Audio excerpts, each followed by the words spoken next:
आत्महत्या एक दर्दनाक कहानी। उसे जीना नहीं था, वो खुद को ख़त्म कर देना चाहती थी। उसके दिमाग में हमेशा यही विचार आ रहा था। उसने डिसीज़न ले लिया था, सिर्फ अंत कैसे करें इसके बारे में सोच रही थी। चारों ओर अंधेरा था। अपनी ही सोच में मग्न आरती नीचे बैठकर बहुत वक्त तक ऐसे ही फर्श की तरफ एकटक देख रही थी। पति की धोखेबाजी से आरती अंदर से टूट गई थी। उसके बोले हुए शब्द आरती के दिल में घाव कर गए थे। इस बार अजय ने तो हद पार कर दी थी। अब और जीने का कोई अर्थ ही नहीं बचा था। अब खुद को ख़त्म कर दूं, इसके सिवाय दूसरा विचार उसके मन में नहीं आ रहा था। दोनों बच्चे गहरी नींद में थे। एक नज़र उनकी तरफ देखा, उनके सिर पर प्यार से हाथ फेरा। आंखों में आंसुओं की धारा बहने लगी थी। उसने मन में एक दृढ़ निश्चय किया था। रात के 2 बजे थे। हर तरफ बहुत सन्नाटा था और वह धीरे से उठी और दूसरे रूम में गई। गले में फांसी का फंदा डालने ही वाली थी, तभी कुछ गिरने की आवाज़ आई। आरती का 2 साल का बेटा ज़ोर से रोने लगा। उसी क्षण आरती की 6 साल की बेटी चिल्लाने लगी, मम्मी छोटू बेड से नीचे गिर गया, तुम कहाँ हो? देखो ना छोटू कितना रो रहा है। आरती भागकर रूम में आई और अपने बेटे को उठाकर अपने गोद में ले लिया और अपने सीने से लगा लिया। बेटी रोते हुए बोली, मम्मी तुम कहाँ चली गई थी? मुझे बहुत डर लग रहा था।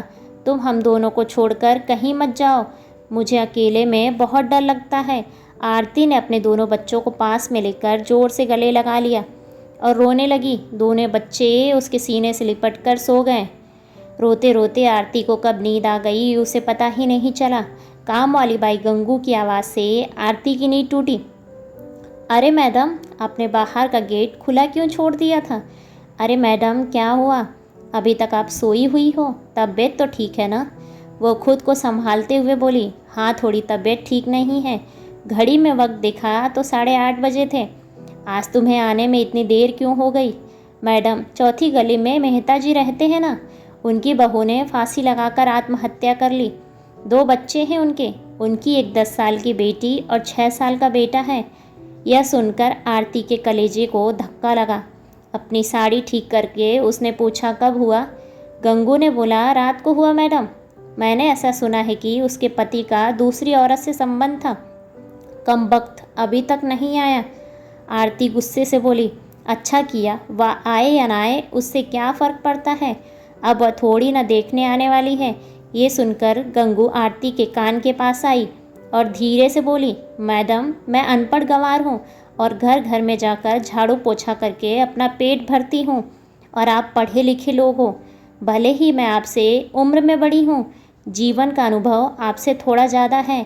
आजकल साहब और आपके बीच में जो चल रहा है वो ठीक नहीं है। मुंह बंद था फिर भी मेरे कान खुले रहते थे। मैं एक औरत हूँ और औरत का दुख समझती हूँ, इसलिए मुझे आपको एक बात बतानी है। आत्महत्या ये कोई भी समस्या का समाधान नहीं है। ज़िंदगी में उतार चढ़ाव तो होते ही रहते हैं, इसका मतलब ये नहीं कि आप अपनी जान दे दो।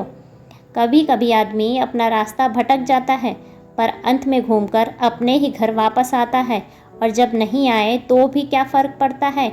आप किसके लिए मरना चाहती हो? जो आपसे प्यार नहीं करता, जिसको आपकी थोड़ी सी भी परवाह न हो, उसके लिए आप जी नहीं सकती। जो आपसे प्यार करते हैं, जिसको आपकी कद्र हो, आपके माता पिता जो आपसे बहुत प्यार करते हैं, आपके बच्चे जिनको आपकी ज़रूरत है। गंगू का बोलना सुनकर आरती की आंखों से आंसू की धारा बहने लगी। आरती गंगू को गले लगाकर रोने लगी। गंगू आरती के पीठ पर हाथ फेरते हुए सोफे पर बैठाती है और बोलती है, बुरा न मानो तो एक बात बोलूं मैडम, खाली दिमाग शैतान का घर होता है। आप घर में बैठकर फालतू बातों को सोचते हो। मैं आपके घर में काम करने के बाद 9 से 3 बजे तक स्कूल में झाड़ू लगाने जाती हूँ। वहाँ की प्रिंसिपल मैडम बहुत अच्छी है। आप तो पढ़े लिखे लोग हो, अगर आप बोलो तो मैं आपके लिए टीचर का काम करने का पूछूं क्या? आपका भी वक्त निकल जाएगा और मन भी लग जाएगा। इस पर आरती चुपचाप बैठी थी। कोई भी जवाब न मिलने पर गंगू बोली, मैं आपके लिए चाय लेकर आती हूँ, और गंगू काम करने लग जाती है। काम निपटाकर बोलती है, मैडम मैं जाती हूँ। उतने में आरती उससे बोलती है, रुको गंगू, तुम स्कूल में मेरे लिए पूछना, यदि संभव हो तो प्रिंसिपल मैडम का नंबर मुझे ला के दो। गंगू के चेहरे पर खुशी का भाव दिखा। गंगू आरती के पास जाकर बैठी और धीरे से बोली, मैडम, मैंने दूसरे रूम में बेड पर स्टूल रखा हुआ देखा था। ऐसा आप कभी मत करना, यह आपका घर है। इसे बचाने के लिए आपसे जो हो सके वह कीजिए। बिना लड़े आपने हार मान ली।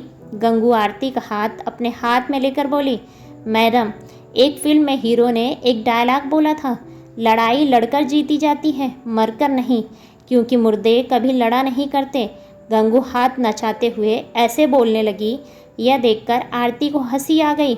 गंगू का बोलना सुनकर आरती का मन हल्का हो गया और उसे आशा की एक नई किरण दिखी। वह अलमारी में से अपना सर्टिफिकेट निकालने लगी। दोस्तों, पति पत्नी का रिश्ता बहुत स्नेही होता है। किसी भी पति पत्नी के जीवन में ऐसा मोड़ नहीं आना चाहिए। अगर आया भी तो आत्महत्या इसका इलाज नहीं है। जीवन में कोई भी समस्या का आत्महत्या या समाधान हो ही नहीं सकता। आशा करते हैं कि आपको ये कहानी पसंद आई होगी। अगर कहानी पसंद आई है तो वीडियो को लाइक और चैनल को सब्सक्राइब करें और अपने विचार कमेंट्स बॉक्स में कमेंट्स करके हमें ज़रूर बताएं। धन्यवाद।